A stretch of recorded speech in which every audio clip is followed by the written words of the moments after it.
Pai te alcance aonde quer que você esteja, amém? A palavra que o Senhor quer compartilhar conosco hoje está em Ruth, primeiro capítulo de Ruth, que diz assim: No tempo em que Israel era governado por juízes, houve uma grande fome naquele país.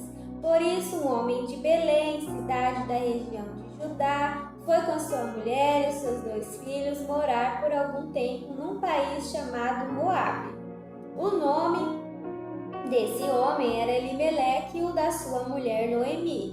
Os 2 filhos se chamavam Malom e Quilion. Essa família era de Efrata, um povoado que ficava perto de Belém de Judá. Eles foram para Moabe e ficaram morando ali. Algum tempo depois, Elimeleque morreu e Noemi ficou com os 2 filhos que casaram com moças moabitas.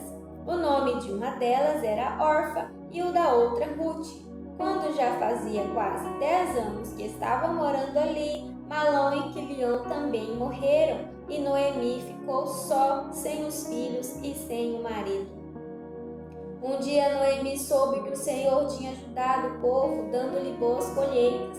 Então ela se aprontou para sair de Moabe com as suas noras. Elas saíram a fim de voltar para Judá, mas no caminho Noemi disse às noras: Voltem para casa e fiquem com as suas mães, que o Senhor seja bom para vocês, assim como vocês foram boas para mim e para os falecidos.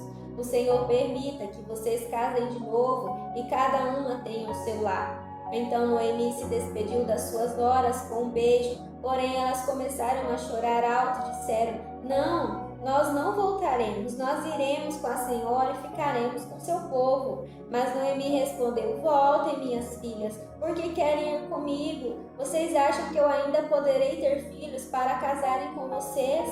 Voltem para casa, porque já estou muito velha para casar de novo. Pois ainda que eu tivesse a esperança de casar outra vez, ou mesmo que casasse esta noite e chegasse a ter filhos, será que vocês iriam esperar até que eles crescessem para vocês casarem com eles?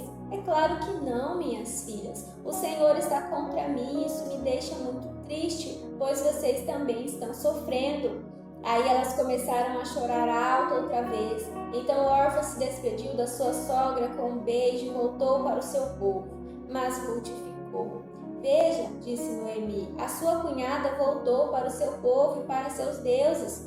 Volte você também para casa com ela. Porém Ruth respondeu: Não me proíba de ir com a senhora, nem me peça para abandoná-la. Onde a senhora for eu irei, e onde morar eu também morarei. O seu povo será o meu povo, e o seu Deus será o meu Deus. Onde a senhora morrer eu morrerei também, eu lhe serei sepultada. Que o Senhor me castigue se qualquer coisa a não ser a morte me separar da senhora. Como Noemi viu que Ruth estava mesmo resolvida a ir com ela, não disse mais nada e elas continuaram a viagem até Belém. Quando chegaram lá, toda a cidade ficou agitada por causa delas e as mulheres perguntavam: Esta é Noemi? Porém ela respondia: Não me chamem de Noemi, a feliz, chamem de Mara, a amargurada, porque o Deus Todo-Poderoso me deu muita amargura. Quando saí daqui eu tinha tudo, mas o Senhor me fez voltar sem nada. Então por que me chamar de feliz, se o Deus Todo-Poderoso me fez sofrer e me deu tanta aflição? E foi assim que Noemi voltou de Moabe com Ruth, a sua nora moabita. Elas chegaram a Belém, quando a colheita de cevada estava começando. Amém? Nessa história, né? Noemi está profundamente se sentindo amaldiçoada, né? Por Deus, porque ela perde ali não só o marido, né? Que é o provedor da casa, mas ela perde também os 2 filhos. E naquela época, ter filhos estava ligado a ser abençoada ou não por Deus, né? Quando a mulher ela tinha muitos filhos, significava que Deus tinha prazer naquela pessoa, né? Mas quando não tinha, era porque o Senhor, por algum motivo, por algo que aquela pessoa fez, né? Ele impediu que ela tivesse filhos. E também tinha questão de que quando a mulher perdia o seu marido e os filhos não podiam cuidar dela, ou ela não tinha filhos, ou algum parente, que tinha que ser um parente, não quisesse assumir ela não podia trabalhar como a gente pode hoje, né? Que a gente pode abrir empresa, que a gente pode trabalhar em quantos empregos a gente quiser. Não era assim que funcionava. Algum homem tinha que assumir a responsabilidade por aquela mulher. Caso contrário, ela tinha que viver de esmolas, né? Então, quando ela retorna para a cidade de Belém, ela fala, né, não me chamem mais de mulher feliz, me chamem de amargurada, porque o Senhor me castigou, né? Talvez hoje você esteja se sentindo assim pela circunstância em que você está vivendo, né? Sem entender nada, achando que Deus está te amaldiçoando, achando que Deus está te punindo, né? E você amando Ele, você fazendo tudo, e de repente Ele te tirou de uma fase de prosperidade, de bênção, para te colocar numa fase em que você não está entendendo nada, né? Tirando tudo ali de você.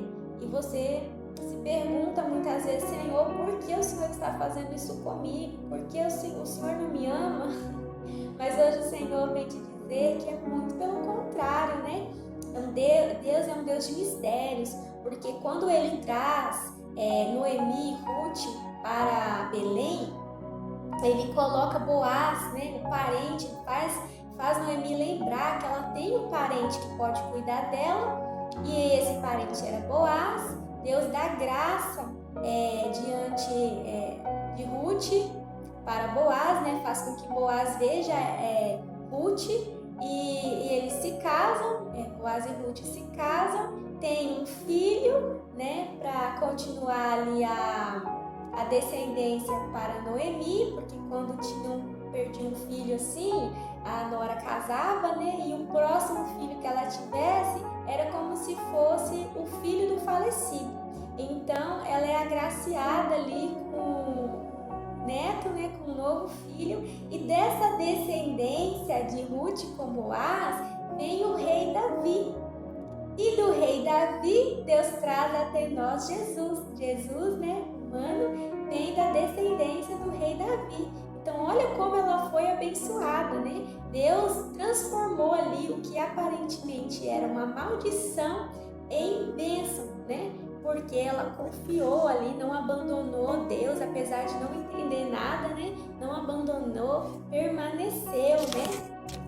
E Deus é um Deus de mistério. Tudo que Deus faz, Ele tem um propósito e é sempre para o melhor em nossas vidas. Amém? Olha o que Ele te diz em Jeremias 29:11. Porque sou eu que conheço os planos que tenho para vocês, diz o Senhor. Planos de fazê-los prosperar e não de causar dano.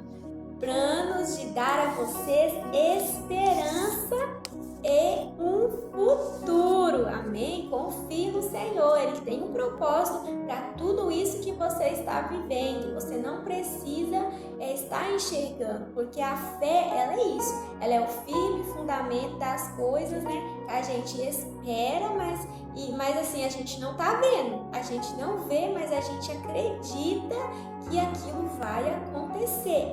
Isso é fé. Amém? Então que você se encha de fé, tenha fé no seu Criador.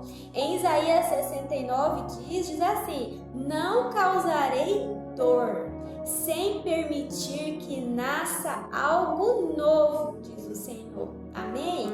Em Romanos 8:28 ele diz assim: sabemos que Deus age em todas as coisas para o bem daqueles que o amam, dos que foram chamados de acordo com o seu propósito. Amém? Então, em nome de Jesus, tome posse dessa palavra. Você não precisa ver a saída. Deus vai trazer essa saída. Apenas confie nele. Não pense que Deus esqueceu de você. Não pense que Deus está te punindo simplesmente.